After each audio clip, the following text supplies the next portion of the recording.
Good afternoon, everybody. Thank you very much for joining me here on Untold Evidence for episode 76. We've covered a lot in this month. June has been a big month for us. We have added in several mini-series.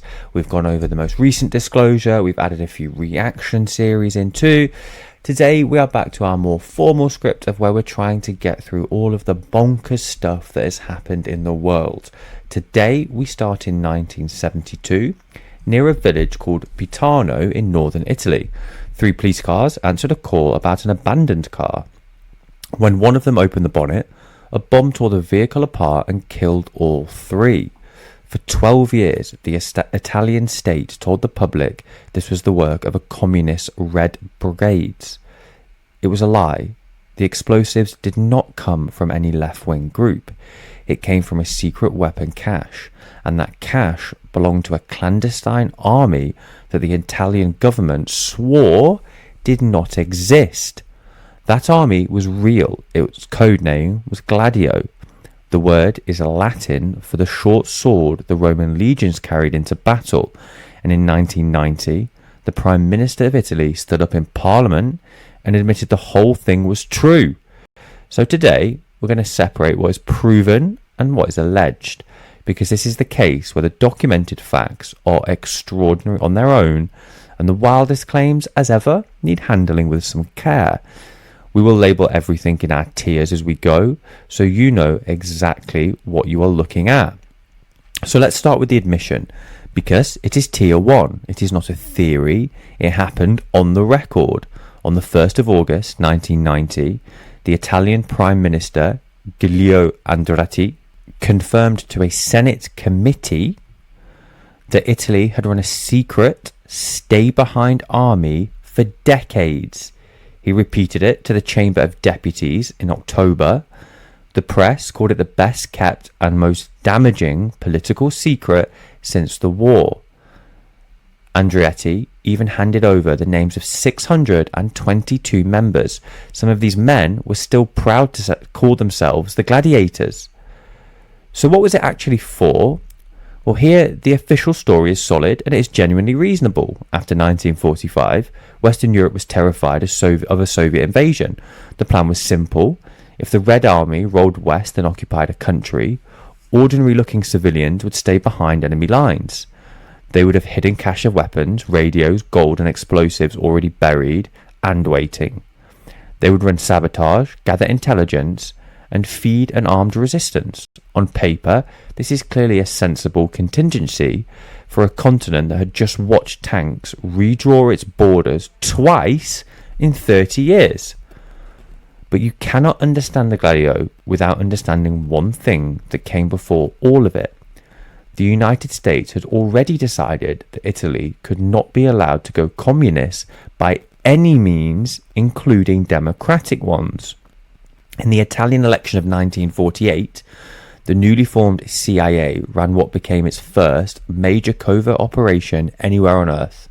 It funneled millions of dollars to the Christian Democrats, forged letters, and ran a propaganda campaign to crush the communist vote. Now that is documented. The agency has effectively admitted to it. So by the time the secret army was built, American intervention in Italian democracy was not a fear. It was already an established habit. You've got to hold that thought, because it will obviously change how you read everything else that follows. The Italian network was set up in 1956 under the defense minister Paolo Taviani. A document from the Italian Military Intelligence Services, dated the 1st of June 1959, shows the secret army was being run with the support of NATO and in close collaboration with the American CIA. The British Secret Service was woven in as well, and by the 1970s, the Italian arm alone had roughly 622 operatives, 131 documented weapon deposits scattered all across the country, buried in cemeteries, underneath churches and in private homes. Members trained in part at a military base in Britain. And Italy was just the start. Once Andreotti broke the silence, the rest of Europe began to unravel. Stay-behind networks were confirmed or uncovered in France, Belgium, the Netherlands, Greece, Germany, Turkey, Spain, Norway, Denmark, Sweden, and more. The whole thing was coordinated through a body inside NATO called the Allied Clandestine Committee. We even know that a committee met in Brussels on the 23rd and 24th of October 1990, chaired by the head of the Belgian military intelligence. In the very same month the scandal was broken in public, they were still meeting while the secret was collapsing around them. The denials fell apart almost immediately, and that part is worth savouring. In France, President Mitterrand claimed his country's network had been shut down years before. Andreotti then casually let slip that the French had attended the recent Brussels meeting.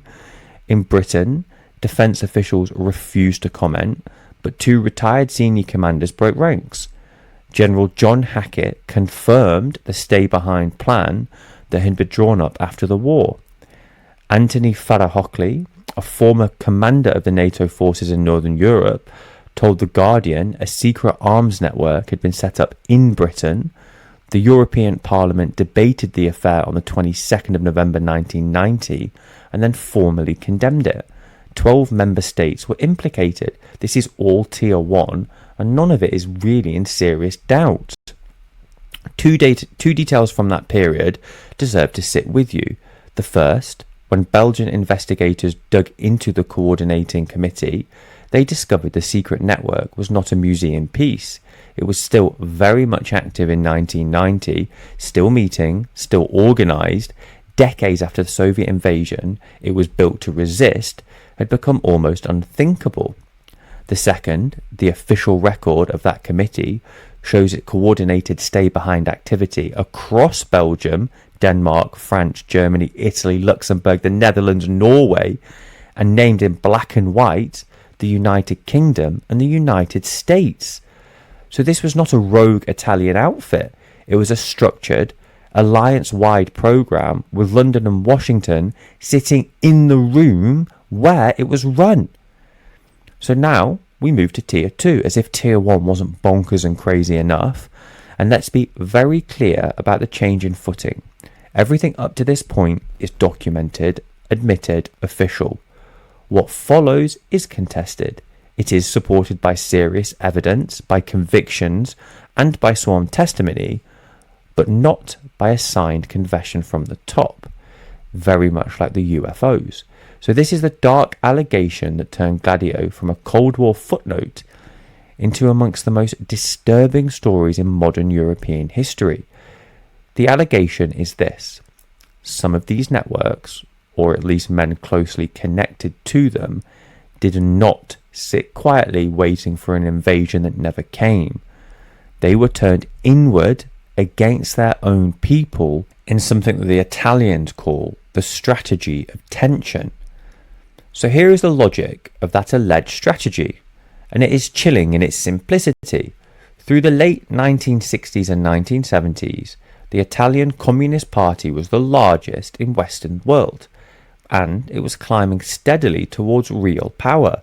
So the fear in Washington and in Rome was that the communists would walk into the government through the ballot box, inside a NATO member state that sat on the front line of the Cold War. The strategy of tension, as alleged, was a way to stop that without a single tank inside.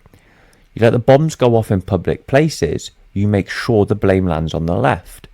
The terrified public then runs towards a strong, conservative, anti-communist state for protection.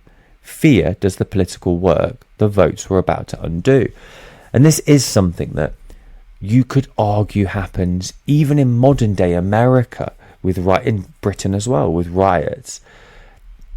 What I find really difficult to accept is this documentation that these things happened, during the Cold War, and realistically not that long ago, just suddenly stopped. The same with, the remote viewing protocols in America being decommissioned. It seems absolutely unrealistic and bizarre to me that they make these incredible initiatives, something that just seems out of this world. They get caught and they just stop it. To me, there is no way they stop it.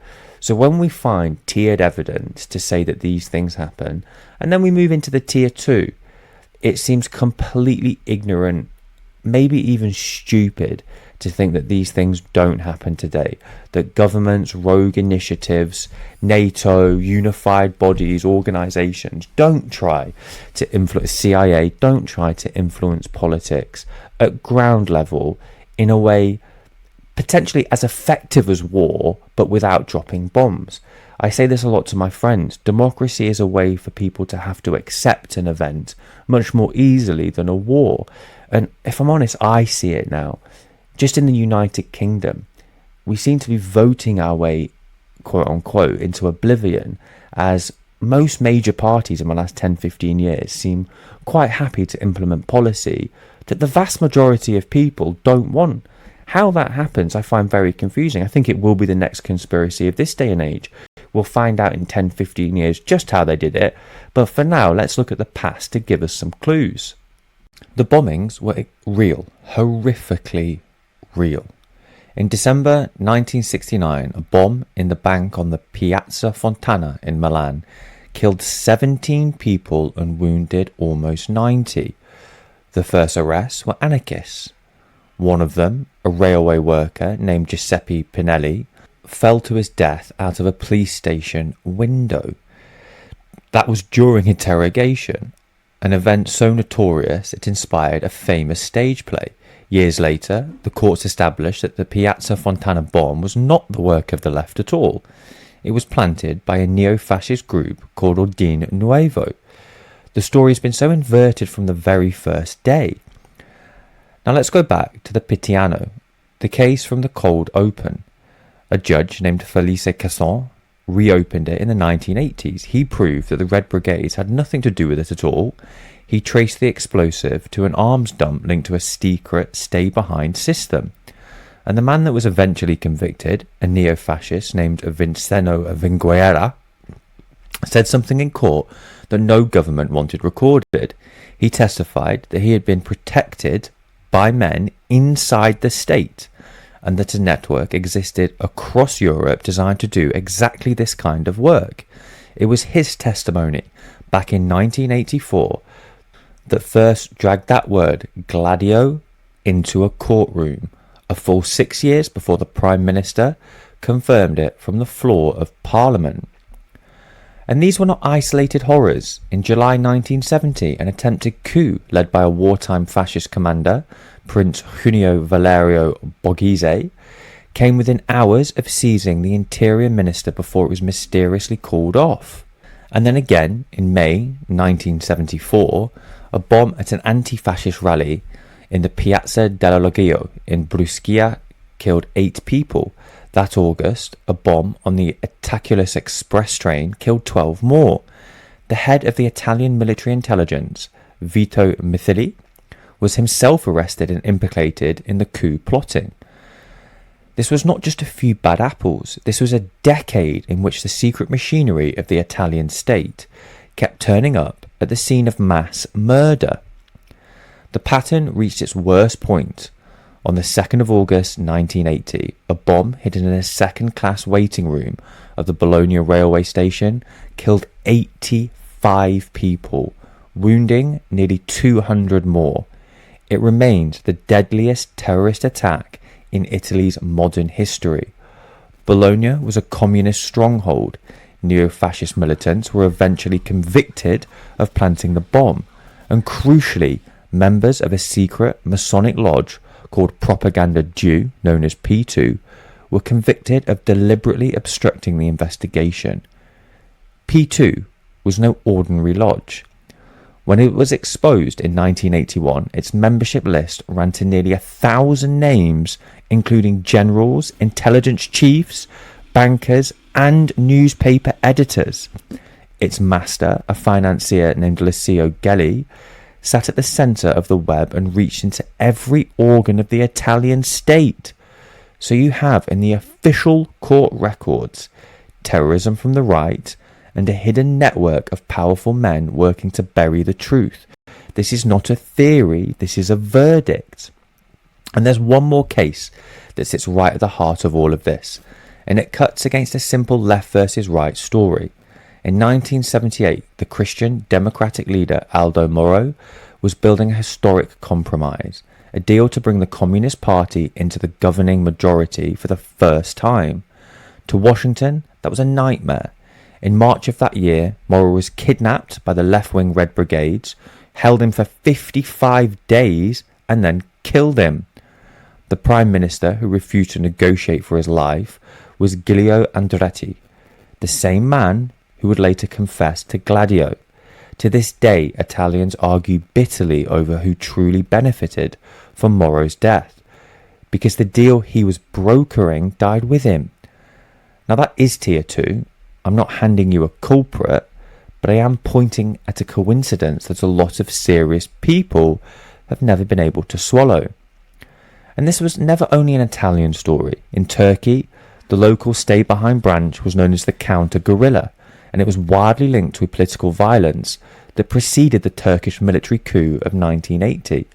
The same shape keeps repeating across the alliance: a secret armed network, a wave of unattributed violence, and a sharp political shift to the right that the violence conveniently enabled. Whether the shape is a causation or coincidence is exactly the question that the documents will not cleanly answer. Now, this is why we've got to be honest and slow down a little bit, because the temptation is to join every single dot into one clean black line. So let me give you the strongest version of the other side, because it is strong, and this is the counter narrative, and it matters as much as everything before it. The careful truth is that the official Gladio network and the strategy of tension are not automatically the same thing, and the link between them has never been fully proven. When the Italian Parliament finally investigated, a commission led by Senator Libero Guattarelli concluded in 1992 that the stay-behind structure had no real justification, even in its defensive role. But that same body found no archival evidence, no documents, no order showing the former Gladio organisation was ever directed to bomb Italian civilians. Now that distinction is everything. Neo-fascist terrorists were convicted. Men connected to the secret state were convicted of covering it up. But a written command saying go and bomb a railway station in the name of Gladio has never been produced. It is also worth being honest about the key witnesses.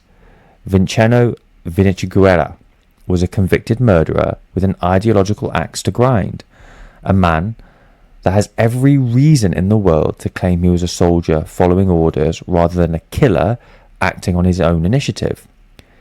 His word is evidence, it is not proof, and here is the single strongest point of view for the defence, the part that rarely gets airtime. In most of the countries where stay-behind networks were uncovered, they were never linked to a single act of violence against anybody. In Norway, Denmark, even the Netherlands, the networks appear to have done exactly what they were advertised to do, which is to sit there, dormant, waiting for an invasion that thankfully never came. If Gladio had truly been a continent-wide terror machine, you would expect bodies in dozens of countries. Instead, the trail of blood is overwhelmingly Italian, with a darker echo in Turkey. That strongly suggests the violence was not baked into the programme itself, but grew out of the specific, poisonous politics of a few countries where extremists got their hands on the apparatus. And that is a crucial distinction, and a fair-minded person has to hold on to it. And many of the boldest claims, the ones that paint the Gladio as a single Europe-wide murder machine, rest heavily on the work of one researcher, the Swiss historian Daniel Ganser, whose conclusions other serious historians say run well ahead of the actual documents. That is also a notorious document, supposedly an American field manual instruction agent to support terrorism inside allied countries, and it gets quoted constantly. The problem is that the authenticity has never been established, and it may well be a Soviet forgery designed to do exactly the damage it did. An honest investigator has to set that document aside. So the fair summary of Tier 2 is this. The official networks existed, beyond any doubt. Far-right terror happened, beyond any doubt. The state covered things up beyond any doubt and convicted its own people for doing so, but the precise wiring between the three facts remain argued over by serious, careful people to this day, and anyone that tells you it is neatly solved is selling you a certainty that the evidence does not support. And that brings us to Tier 3, which I'm labelling clearly so nobody confuses it with the rest. Tier 3 is the maximal claim that NATO, as an institution, knowingly ran a coordinated campaign of murder against European civilians for 40 years, and later swapped communist enemies for Islamic ones in the sequel called Gladio B. Now, I'm not going to assert to you that that is fact, because the documents to prove it do not scale and do not exist in the public record. It belongs in Tier 3. It is a hypothesis, a serious and unsettled hypothesis. But it is a hypothesis at the same time. The gap between Tier 1 and Tier 3 here is the gap between a Prime Minister admitting what a researcher inferred. Both deserve airtime, but they do not deserve the same confidence. So here is the bottom line stripped right down. The secret army was real, and a head of government confirmed it. The weapon cache were real. The NATO and CIA coordination was real. Far-right terrorists really did kill hundreds of Italians and let the left take the blame for years. Powerful men were really convicted of hiding the truth. Every piece of that is documented and admitted. The single unproven link, the thing a government would most want to keep buried, is whether the official secret army and the campaign of terror were one machine or two. The evidence leans heavy and dark in one direction. The signed proof has never surfaced, and the archives that might finally settle it are conveniently among the documents that were quietly destroyed in 1990. So I'll leave you with the question the Guattari Commission could not close. If the stay-behind army was purely defensive, as its defenders still insist, then why were its weapons turning up inside terrorist bombs? And why did the Italian state lie about who planted them for over a decade? Tell me below where you draw the line. Tier 1 and Tier 3 on this case. I read them all. Thank you so much for listening, and as ever, if we've misrepresented or misinformed, please let us know. This is a good, interesting backdrop, I think, for the political climate as it is today. That governments may well use small ideological factions, support, fund, guide and aid them to create their own agenda. It is so difficult as we sit here today with such limited information to really know what's going on. We have to claw through different types of released documentation. We have to draw between Tier 1, Tier 2, Tier 3 to create a full picture. I don't think that's by accident. I think just like the current level of disclosure from the US, they give you very, very little to make certain and comfortable decisions. For now, that is episode 76. Thank you so much for listening. Any questions, please drop them down in the comments. Have a look to the bottom screen, to the right of the screen, if there's any videos you want to watch. And I will see you in the next one.